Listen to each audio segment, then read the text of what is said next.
ये मुद्दा वो है नहीं जो लग रहा है देखने में। ये मुद्दा वो है कि हिंदुस्तान को दारुल इस्लाम बनाने की फिलॉसफी उस समय निकली। मैं आपको बताता हूं कि जिन्ना और माउंटबेटन के बीच में क्या कम्युनिकेशन हुआ। जब आप ट्रांसफर ऑफ पावर का डॉक्यूमेंट पढ़ेंगे ना, तो उस ट्रांसफर ऑफ पावर के डॉक्यूमेंट में जिन्ना और माउंटबेटन का कम्युनिकेशन है। जिन्ना कह रहा है कि हिंदुस्तान मुसलमानों से तुमने अंग्रेजों ने लिया था और मुसलमानों को वापस क्यों नहीं करोगे, मुसलमानों से वापस लिया था, मुसलमानों को वापस क्यों नहीं करोगे। ये जिन्ना की पॉलिसी है, इसलिए हमको यहाँ का राष्ट्राध्यक्ष घोषित किया जाए। लेकिन उस समय ये संभव नहीं था क्योंकि आंदोलन में तो कांग्रेस पार्टिसिपेट कर रही थी, कांग्रेस उसमें मेल रोल पे थी और कांग्रेस लीडरशिप ही अंग्रेज से लड़ रही थी। पूरी उस समय की कांग्रेस लीडरशिप मतलब देश की लीडरशिप। कांग्रेस आज की कांग्रेस से उसको कंपेयर मत करिएगा। तो कांग्रेस मतलब आंदोलन में।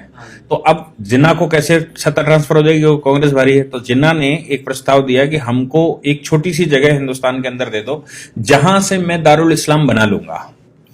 उस पॉलिसी के तहत हिंदुस्तान में इसका बंटवारा हुआ, पाकिस्तान दिया। पाकिस्तान ने कंसिस्टेंटली अपनी पॉलिसी जो शुरू की वो डे वन से यही थी कि हिंदुस्तान को कैसे दारुल इस्लाम बनाना। और इसी पॉलिसी के तहत नेहरू उनके चक्कर में आ गए और नेहरू और लियाकत अली समझौता हो गया। उस समझौते में हिंदुस्तान में मुसलमान रोक दिए गए और पाकिस्तान में हिंदू रोक दिए गए। उनको मालूम था हिंदुओं को तो हम वैसे ही निपटा लेंगे, लेकिन यहां जो मुसलमान हम रोक देंगे, ये मुसलमान किसी न किसी दिन हमारा सहयोग ही करेगा। ये उनको उस समय मालूम था। उस पॉलिसी के तहत 1947 में कश्मीर पर उन्होंने अनायासी हमला कर दिया। 1962 में चाइना से हमारा वॉर हुआ, हम थके बड़े बैठे हुए थे। 1965 में बिना किसी कारण के नेहरू के मरने के बाद जब शास्त्री जी सत्ता में बैठे तो शास्त्री जी के खिलाफ अपने आप उन्होंने युद्ध कर दिया बिना किसी कारण के, क्योंकि उनको एक कंसिस्टेंट पॉलिसी है कि हिंदुस्तान पर कब्जा कैसे करना है, इसको दारुल इस्लाम कैसे बनाना। अब इस दारुल इस्लाम बनाने की पॉलिसी में ही उन्होंने वो कारगिल का सब षड्यंत्र रचा। उसके बाद फिर उन्होंने इनडायरेक्ट टेररिज्म भेजा और टेररिज्म भारत में फैलाया। फिर वहां से उन्होंने बाया दुबई रूट, बाया और तमाम तरह के रूटों से हिंदुस्तान में मुस्लिम पॉपुलेशन कैसे बढ़ाई जाए इसकी व्यवस्था और हिंदुस्तान के मुसलमान को कैसे बरगलाया जाए और इस्लाम के नाम पर हिंदुस्तान में कैसे डिस्टर्बेंस किया जाए, इसके लिए उन्होंने भरसक वहां से प्रयास करना शुरू किया। हिंदुस्तान में पॉपुलेशन कैसे बढ़े, इसके लिए वहां से इस्लामिक स्कॉलर्स भेजे जिन्होंने भारत में आकर कहा ये तो अल्लाह की देन है और पॉपुलेशन तो अल्लाह देते हैं, ये वही दे रहे हैं, वही खिलाएंगे, ये सब दुनिया भर की बात थी। इस पॉलिसी को भारत में फल फूल में 70 वर्ष लगे और खूब फल फूल गया। समस्या ये आई कि 2014 में जो सरकार बैठी, उस सरकार ने इस पॉलिसी को कंट्रोल करने के लिए कुछ काम करना शुरू किया। लोग कहते हैं कि आपने ये 370 2019 के बाद क्यों हटाया, आपने ट्रिपल तलाक 2019 के बाद क्यों हटाया, आपने, ये दुनिया भर की बातें। सोच कर देखिए कि सरकार उस समय कैसे बैकग्राउंड बना रही थी, कैसे वो ग्राउंड बना रही थी और उसने क्या क्या किया। आप सोचिए कि जो नोटबंदी हुई, उस नोटबंदी में सबसे ज्यादा आहत कौन हुआ? जो व्यक्ति लीगल सिस्टम में नहीं था, जो अरबियन कंट्री से पैसा आ रहा था, जो पाकिस्तान से फेस करेंसी आ रही थी, जो हिंदुस्तान में करेंसी लाकर दुनिया भर का खेल खेला जा रहा था, वो सारा पैसा कूड़ा हो गया। और कूड़े का मतलब ये हो गया कि वो लोग जो पाकिस्तान सपोर्टेड थे, बिना किसी रिटर्न भरे, बिना किसी लीगल सिस्टम में आए पैसा लगा रहे थे, उनका पैसा सब रद्दी हो गया। आज अगर वो पैसा होता सीएए के विरोध के दौरान, तो आप सोच सकते हैं कि हिंदुस्तान का क्या हाल होता। आज तो हिंदुस्तान में केवल पत्थर बचा है फ्री का, वो पत्थर चल रहा है। लेकिन अगर पैसा होता तो क्या होता?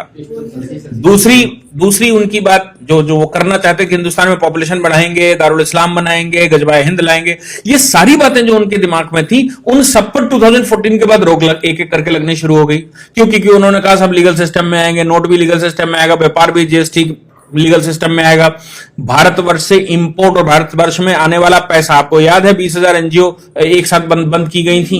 फिर उसके बाद लगातार भारत में जितनी एनजीओ इस तरह के काम करती थी सब पर बैन लगा दिया ताकि विदेशी पैसा ना आए। तो ये पॉलिसी 1947 से जो अडॉप्ट की गई, वो पॉलिसी भारत में फल फूल रही थी। 2014 की सरकार के बाद उसने इन पर सब पर धीरे धीरे एक एक करके बैन लगाना शुरू कर दिया और नतीजा ये निकला कि अब जो दारुल इस्लाम दिमाग में चढ़ा था ना कि इसको दारुल इस्लाम बनाना है, वो तो अब इंप्लीमेंट ही नहीं हो सकता। क्यों? क्योंकि फाइनल स्टेज पर उन्होंने ये और कह दिया कि हम हिंदुस्तान में एनपीआर एक पॉपुलेशन रजिस्टर बनाएंगे, सबका डेटा मेंटेन करेंगे। अब ये जो पाकिस्तान, बांग्लादेश और दुनिया भर से मुसलमान लाया गया था, किसी न किसी साधन से यहां पर रखा गया था, उसने यहां शादी ब्याह कर लिए, 20-20 बच्चे पैदा कर लिए। अब वो सब क्वेश्चन मार्क लग गया। तो जो भी सरकार ने किया उसके लिए उसने बैकग्राउंड तैयार किया, पहले 5 साल, और 5 साल के बैकग्राउंड के बाद 2019 में उसने काम करना शुरू किया। तो अब जो भी रिपरकेशन हो रहा है, जो भी हिंदुस्तान के अंदर विरोध हो रहा है, उसका मेन कारण है कि आज अगर सरकार पीछे न हटी तो हमारे जो दारुल इस्लाम दिमाग में बैठा हुआ है उसकी पॉलिसी एक एक करके सब फेल हो जाएगी। और अब दारुल इस्लाम बनाने की जो फिलॉसफी है वो इंप्लीमेंट नहीं हो सकती, किसी भी हालत में नहीं हो सकती, क्योंकि जैसे ही आप पॉपुलेशन रजिस्टर बनाएंगे, जैसे सीए के तहत लोगों को लीगल कर देंगे, जैसे ही आप अनऑथराइज कॉलोनी को ऑथराइज कर देंगे, हर कॉलोनी का एक सर्टिफिकेट बना देंगे, हर व्यक्ति का एक आईडी बना देंगे, तो फिर भविष्य में जो भारत को आप इस्लामिक कंट्री बनाना चाहते थे वो इस्लामिक कंट्री भारत अब कैसे बनेगा? क्योंकि इस्लामिक कंट्री नहीं बन सकता, इसलिए आज इसका विरोध करके वो कोशिश कर रहे हैं किसी न किसी तरह से भारत की जो सरकार है आज की, इस सरकार को हिला दिया जाए, ताकि हमारी जो पॉलिसी पिछले 70-75 साल से चल रही थी with the support of Pakistan and Bangladesh, वो पॉलिसी इंप्लीमेंट हो जाए और 10 वर्ष केवल और रुक जाइए। आज के पॉपुलेशन के जो डेटा हैं वो ये कह रहे हैं कि अगले 10 वर्ष के बाद हिंदुस्तान में 50% पॉपुलेशन होगी। हार्वर्ड की रिसर्च है जिसमें उन्होंने कहा हिंदुस्तान को अब कोई रोक नहीं सकता कि वो इस्लामिक कंट्री ना बने। क्यों? क्योंकि इस तरह का जाल बिक चुका है।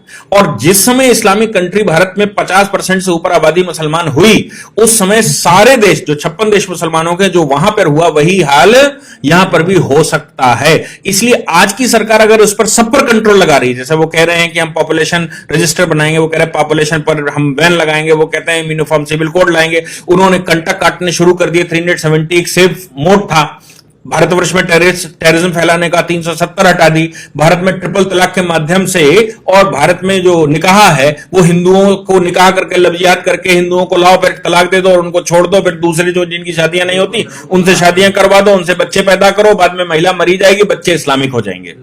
ये सारी पॉलिसी पर धीरे धीरे करके वो बैन लगता जा रहा। अब आप ट्रिपल तलाक नहीं दे सकते, अब मन भर गया या लड़की ने विरोध कर दिया, मुकदमा लिखवा देगी, तो अब हम चौथी शादी कैसे करेंगे और आगे का शादी का प्रोग्राम कैसे चलेगा, और लड़कियां बरगला कर कैसे लेकर आएंगे, कैसे उनको इस्लामिक बनाएंगे, कैसे उनसे बच्चे पैदा करेंगे, वो सब पर बैन लग रहा है।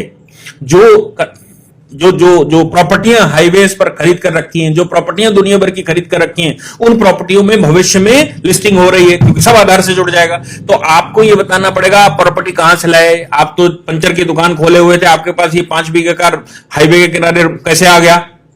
ये पॉलिसी, इसी को ध्यान में रखते हुए वो असम का जो वो कह रहा था ना शरुल इमाम कि असम की नैक हमने पूरी घर कवर कर रखी है, दोनों तरफ हम लोग हैं और वहां से फौज आएगी तो हम उनको जाने नहीं देंगे। इस पॉलिसी के तहत ही हिंदुस्तान के सारे हाईवेज पर मोस्टली 70% मुसलमानों ने परचेज करके रखा है with the support of the Pakistan और by the route of Arabian countries. और अब उन पर क्वेश्चन मार्क लगने वाला है। तो आप जो 70 साल से बनाए बैठे थे कि हमें इसको मुस्लिम शासन लाना है, हमें यहां इस्लामिक शासन लाना है, वो धीरे धीरे करके मिथक टूटेगा तो विरोध होना स्वाभाविक है।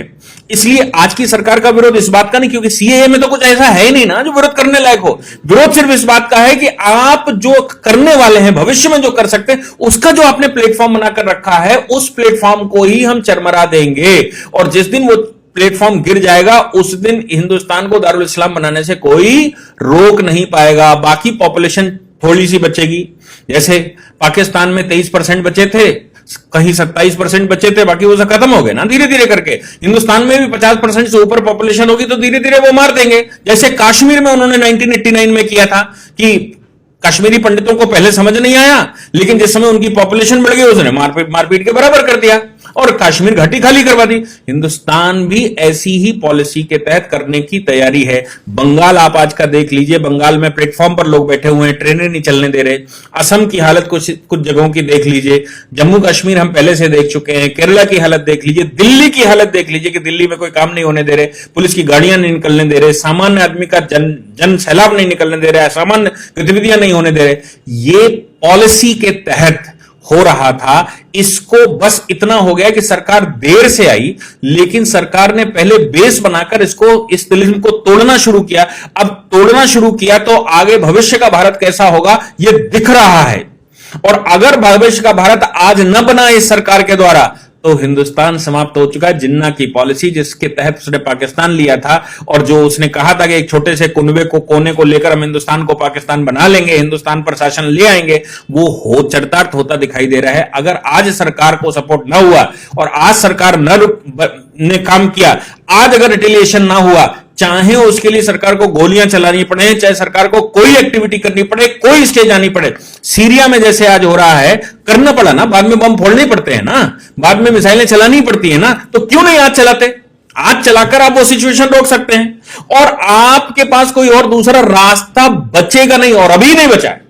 आपके पास भविष्य में कोई रास्ता बच नहीं सकता जब तक आप फौजें नहीं लगाएंगे। कश्मीर को आपने कंट्रोल किया क्योंकि वहां पर आपने पैरामिलिट्री फोर्सेस, मिलिट्री फोर्सेस बेचकर आपने अनडाउटेड गोली बिना किसी भेदभाव के गोली चलाने का आदेश दे दिया है कि अगर कोई भी गड़बड़ करे उसको सीधी गोली मारो, उससे पूछने की जरूरत नहीं।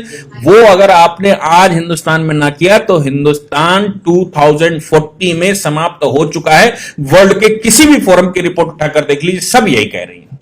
इसलिए यह पॉलिसी है, इस पॉलिसी को ध्यान में रखिए कि वो क्या करना चाहते हैं। ये कोई विरोध जो आप कहते हैं ना, विरोध कर रहे हैं किस बात का, ये कोई विरोध ही नहीं है। ये दारुल इस्लाम बनने से रोकने की प्रक्रिया जो सरकार अपना रही है उसका रिटेलिएशन है। ये सीए का रिटेलिएशन नहीं है, ये सरकार का रिटेलिएशन नहीं, सरकार की वो पॉलिसियां जिनसे भविष्य का भारत तय होगा उसका विरोध है।